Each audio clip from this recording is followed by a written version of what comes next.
I live in Guangzhou. It's the second largest city in the municipality. There are roughly 3 million people, but it's not developing as fast as the big city. But it does experience a lot of the residual economic development effects. So this place is kind of like a testing ground for the government to try out new economic models, and they've been working. So wages have risen in the past 25 years. Quality of life has risen higher than most of the places in China. So this is why a lot of people are coming in and out, just for work opportunities. I'm in the southern district of the city. It's called Baby Dragon. When you translate it, so it's the industries that are present in Baby Dragon are there's construction material storehouses, like car dealerships, there's residential areas, community gardens, and there's also the chemical factory district. So this is a pretty Chinese, section of it's a pretty good example of what's going on in China right now. Peace Corps China is not the same as other Peace Corps sites. It's very different. It's on the far end of how things are, I think, across the board. When I got there, I had everybody in China teaches English, which is not. I don't think it's very common for Peace Corps countries. Bigger in China, so over 2 years, I taught 856 students. Some teachers have 300 students in one class. Yeah, and a lot of us, that are in Peace Corps, we come probably you guys will be coming right out of school, and so you're you don't have a lot of experience doing things in the real world, and so it's kind of a big task. But I fortunately didn't have that situation, but I think they'll be able to adjust.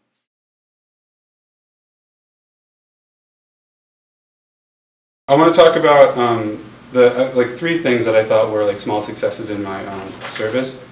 In China, your primary project is the thing you go to your country to do. So in China, for me, it was teaching English, and teaching English isn't what's in the deepest parts of my soul. It's not a passion. So, my students are great. They're hilarious. This student, he decided to bring a baby duck to class. And so when I come over to look at, see what's going on, why do you have a duck on your desk? He's he has 11 more ducks in a box on the desk. Yeah, so it is totally, for him, it's totally normal. A lot of my students are from the countryside, which is much different than the American countryside. They're it's education's very different and opportunities are different. So maybe having, livestock and stuff in the class is not, that far out of, it's okay. For my secondary projects, these really are where I found my success. I love teaching English, they're hilarious. But so where I wanted to, or kind of I guess integrate my passions with my service was done all in my secondary projects.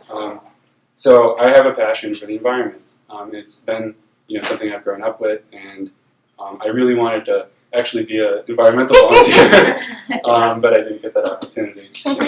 So I had to do it outside of club. So the first thing I did was I started a hiking club. Right outside of my school, in the district, there's tons of mountains and trails and all that stuff.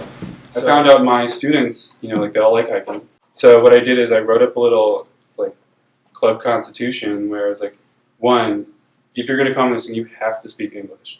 You cannot speak Chinese. And 2, you cannot litter. Because my students have a horrible problem with littering. When you're in the city, you can just throw it on the ground, your trash on the ground, someone will pick it up. But when you're in the countryside, when you throw it on the ground, nobody picks it up. So the countryside is collecting, garbage, and it's not very pretty.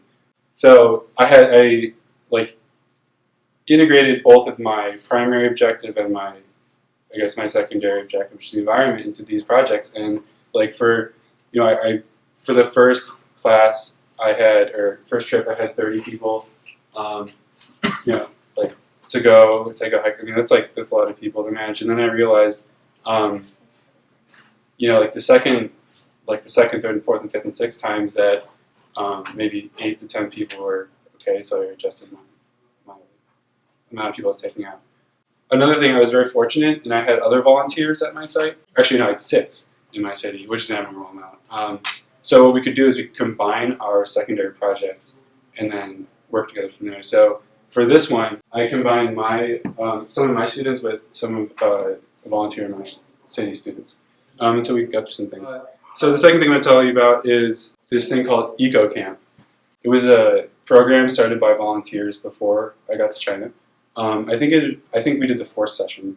But essentially, what we did is we collected donations from Americans and NGOs and stuff like that to fund a bunch of students from around China to come to one of the cities and learn about the environment and study English. There's two groups in the camps were 3 days each.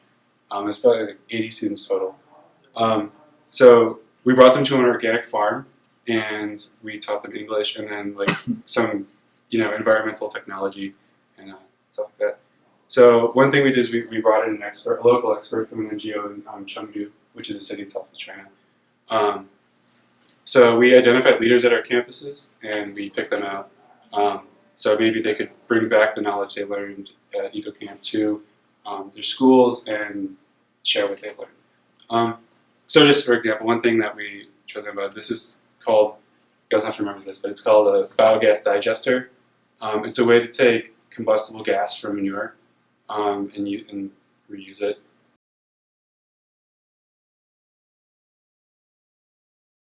One thing I got to do was I got to travel. As a teacher, we have summers off. So one thing that's very common for China volunteers to do is go visit their students in their hometowns. So this is very common. Like almost everybody does it at least once. So I went to see one of my students in his hometown. His name is Prestige. I think it's a direct translation of his name. I took a bus out to his village.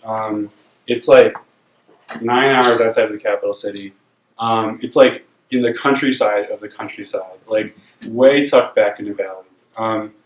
And it's also like the most beautiful place I've ever been to. Like at the bottom of this valley, there's crystal clear creek.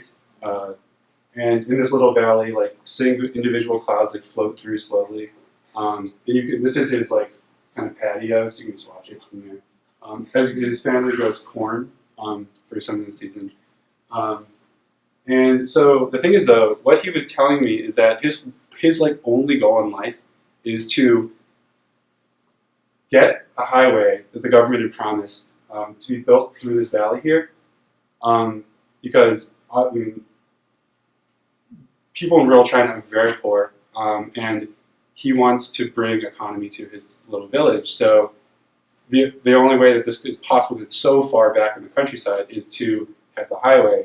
So his plan is to use the natural beauty from his village to hopefully attract tourism. But they need the highway first. So this is just like a story that I pulled out of this experience, I think. And also village life is very different. So when you guys get out to site, and hopefully you're in a place where you can experience this, but it's a different mentality. It's very strict. I mean, I had a lot of time as a teacher, so one thing I started doing is I started rock climbing. Yeah, I've always wanted to rock climb, and so China recently they've been developing a lot of rock climbing stuff. So I just decided to go out with some friends that knew how to do it, and I spent 2 years climbing. And so it's just another additional part to my service that I thought was successful.